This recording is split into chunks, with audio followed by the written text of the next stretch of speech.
ये सुपनेखा ने, मैं सुपनेखा बोल रहा हूं इनको, एक शब्द इन्होंने नहीं बोला था। मतलब कि इतना घटिया नेता मैंने अपने जीवन में नहीं देखा था, जिसके राज में महिलाओं का बलात्कार होते रह गया और इस महिला ने एक शब्द नहीं बोला। लेकिन सीए और एनआरसी, यूसीसी और राम मंदिर, ये चारों से ज्यादा जरूरी है जनसंख्या नियंत्रण कानून। उस पर कोई बात ही नहीं कर रहा है। वो तो साजिश था, चीन का साजिश था और भारत में बैठे कुछ गद्दारों का साजिश था, जो मणिपुर में हिंसा हुआ। देखिए, मुस्लिम के खिलाफ नहीं है, इसे समझने की जरूरत है। फिर आप लोग जो है मीडिया वाले ऐसे ऐसे सवाल पूछेंगे तो मुस्लिम ऐसे ही समझेंगे कि हाँ ये खिलाफ है, जैसे बड़े बड़े चैनलों पे होता है और भी बहुत सारे जगहों पे। मुस्लिम के खिलाफ ये नहीं है। पूरे दुनिया में सबसे ज्यादा सुरक्षित अगर मुसलमान कहीं है तो वो भारत में है, पूरी दुनिया में। लेकिन भारत को वो रास्ता खोलने से पहले जनसंख्या नियंत्रण कानून लागू कर देना चाहिए, ताकि वो लोग भी अगर वहां से आए तो भारत में आके 1 या 2 ही बच्चा पैदा करे। अब यहाँ आके 75 बच्चा पैदा करने का प्रयास ना करे। CAA, सिटीजन अमेंडमेंट एक्ट, ये ऐसी चीज है जो बीते कई दिनों से ट्रेंड पर है और इसे लेकर कल मोदी सरकार ने एक ऐलान कर दिया है।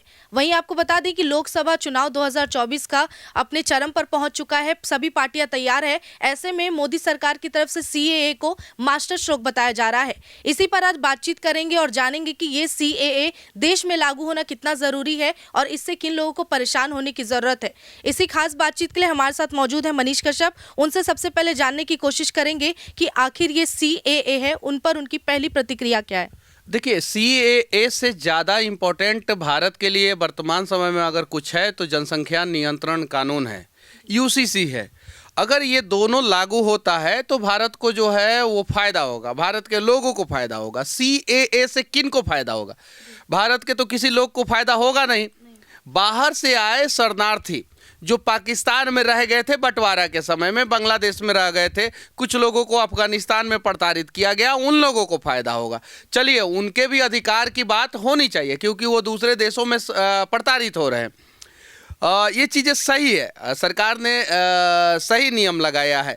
लेकिन इससे पहले सरकार को जनसंख्या नियंत्रण कानून लगाना चाहिए। राम मंदिर भले 1 साल बाद उद्घाटन होता राम मंदिर का, लेकिन उस समय अगर जनसंख्या नियंत्रण कानून लग जाता तो भारत को ज़्यादा फायदा होता। और जनसंख्या नियंत्रण कानून से सबसे ज़्यादा किनको फायदा होता? मुसलमानों को, सबसे ज्यादा मुसलमानों को फायदा होता। क्यों?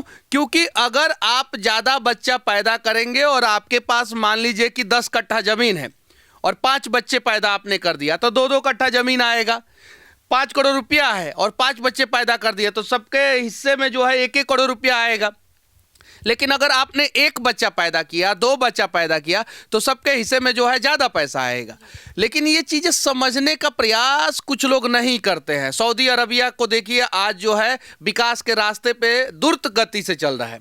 मतलब कि इस्लामिक देश में अगर देखा जाए तो सबसे तीव्र गति से सऊदी अरबिया चल रहा है। तो CAA से ज़्यादा जरूरी भारत के लिए जनसंख्या नियंत्रण कानून था। अगर हम लोगों ने अपने जनसंख्या को नियंत्रित नहीं किया तो ये जनसंख्या विस्फोट होगा, जो परमाणु विस्फोट से भी ज़्यादा खतरनाक। हालांकि विस्फोट तो हो ही चुका है।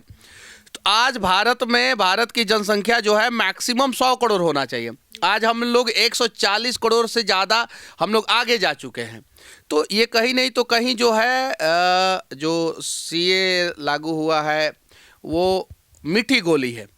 अगर आप चाहते हैं भारत का भला हो तो आप जनसंख्या नियंत्रण कानून लगाएं, उससे जो है भारत को भला होगा। एक तरफ PM मोदी जनसंख्या नियंत्रण कानून लाने की बात कर रहे हैं, दूसरी तरफ बाहर से आए लोग को नागरिकता दे रहे हैं, रिसोर्स कम है और लोग बढ़ते जा रहे हैं। तो PM मोदी ने ऐसा क्यों किया है, क्यों ऐलान किया? नहीं, उन लोगों को नागरिकता मिलना चाहिए। एक्चुअल में वो लोग सच में परेशान हैं, मिलना चाहिए, ये बात सही है।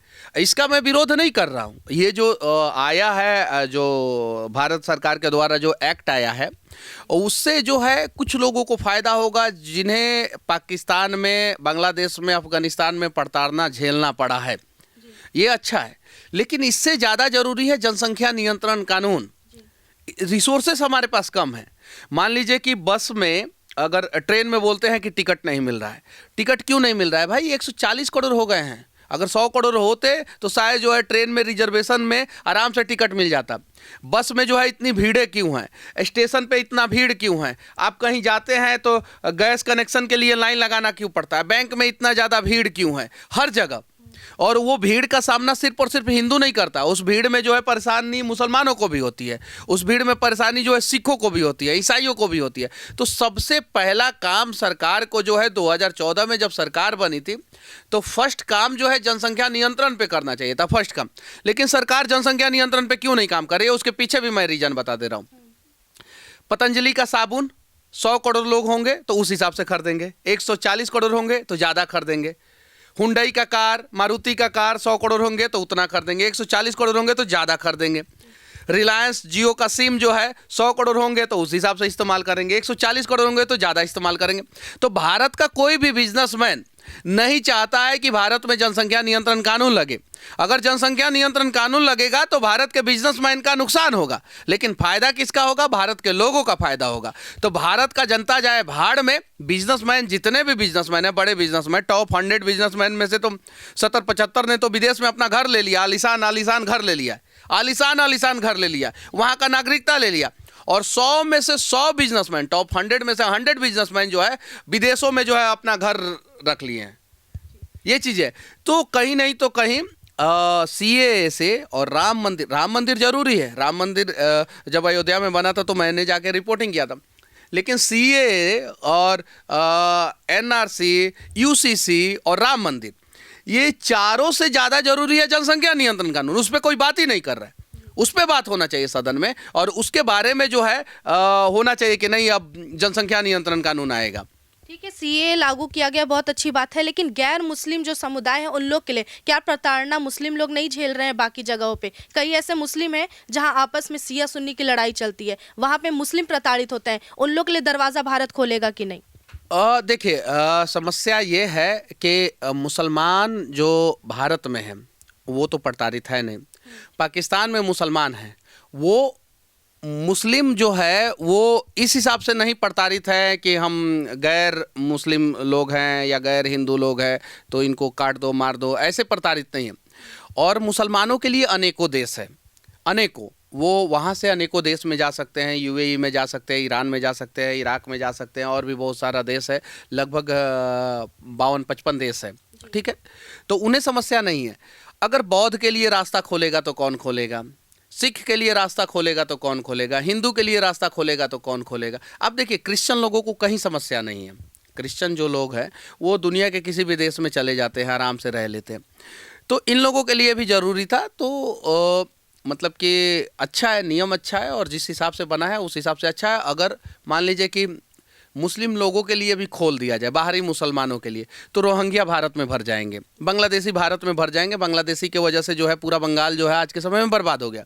जो बंगाली लोग थे, बंगाली जो पुराने मुस्लिम थे, जो पुराने हिंदू थे, उनके रिसोर्सेज पे जो है बांग्लादेशियों ने कब्जा कर लिया है, रोहिंग्या ने कब्जा कर लिया। अभी देखिए, मतलब कि इतना घटिया नेता मैंने अपने जीवन में नहीं देखा था, जिसके राज्य में महिलाओं का बलात्कार होते रह गया, और इस महिला ने एक शब्द नहीं बोला था।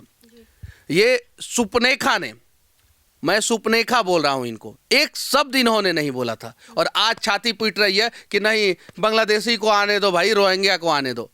मतलब कि इतना घटिया नेता जो है ममता बनर्जी, बंगाल में तो राष्ट्रपति शासन लागू हो जाना चाहिए, ये चीज़ है। अच्छा, सीए अगर इतना ही जरूरी था तो 12 दिसंबर 2019 को उस समय के तत्कालीन जो राष्ट्रपति थे उनके हस्ताक्षर से ये पारित कर दिया गया था। लागू होने में 5 साल का वक्त क्यों लिया गया? चुनाव के ही ऐन मौके पे क्यों किया गया ये? देखिए, हर पार्टी जो है चुनाव के समय में चुनावी मुद्दा भुनाता है, हर पार्टी।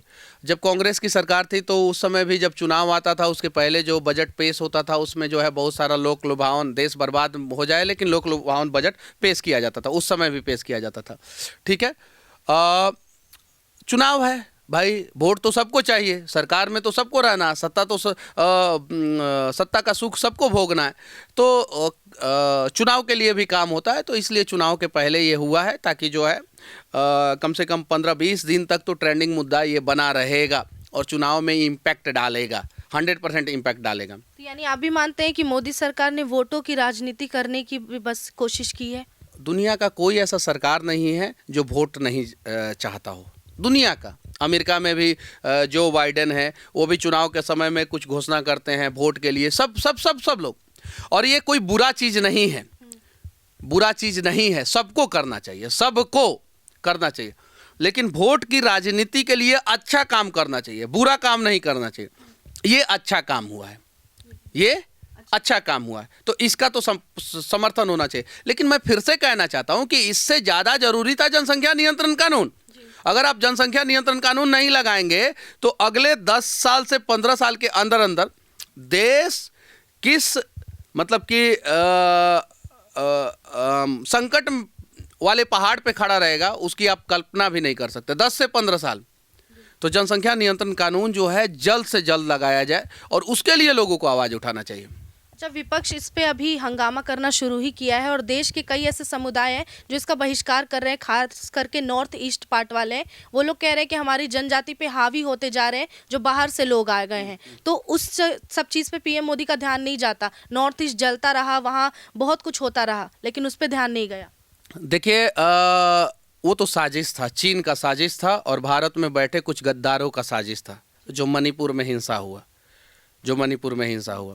वो कुकी और मिथाई ऐसे समुदाय के बीच में जो है आग लगा के जो है, तो ये गलत है। लेकिन जो ये नियम आया है, इससे जो है भारत के किसी भी व्यक्ति को परेशानी नहीं होना चाहिए, किसी भी व्यक्ति को परेशानी नहीं होना चाहिए, जहाँ तक मेरा मानना। लेकिन इससे ज़्यादा मैं फिर से कहना चाहता हूँ, मैं बार बार जो है उस पर जोर दे रहा हूँ कि इससे ज़्यादा ज़रूरी है भारत में जनसंख्या नियंत्रण कानून। उसके लिए लोगों को सड़कों पे आना चाहिए कि जनसंख्या नियंत्रण कानून लगा दे। मान लीजिए कि जो 1 बच्चा पैदा कर रहा है, 2 बच्चा पैदा कर रहा है, उसका क्या गलती है? उसको भी ट्रेन का टिकट नहीं मिल रहा है, उसको भी जो है महंगा फ्लाइट, महंगा अनाज खरीदना पड़ रहा है, महंगा राशन खरीदना पड़ रहा है, महंगा कार खरीदना पड़ रहा है, महंगा टैरिफ यूज करना पड़ रहा है। अगर मान लीजिए कि आज जियो के पास 40 करोड़ कस्टमर है, तो भाई वो तो मोनोपोली बनाएगा कि हमारे पास 40 करोड़ कस्टमर है। अगर जियो के पास 40 करोड़ के जगह पे अगर 20 करोड़ होता तो बोलता कि अरे भाई हमारे पास अभी 20 ही करोड़ है कस्टमर, हमारी जनसंख्या 140 करोड़ हो गया है। तो हमारी जनसंख्या जब 140 करोड़ हो जाएगा तो बाइंग कैपेसिटी हम लोगों की ज़्यादा हो गई है, मतलब कि ज़्यादा लोग सामान खरीदते हैं। तो जब ज़्यादा लोग सामान खरीदते हैं, जो कंपनियां हैं वो अपने सामान का दाम हाई करके रखती है, तो इससे नुकसान जो है गरीबों को होता है, अमीरों को नहीं होता है, गरीबों को होता है। तो सबसे पहले इस देश के गरीबों को आवाज़ उठाना चाहिए कि भाई जनसंख्या का नियंत्रण कानून लगाओ।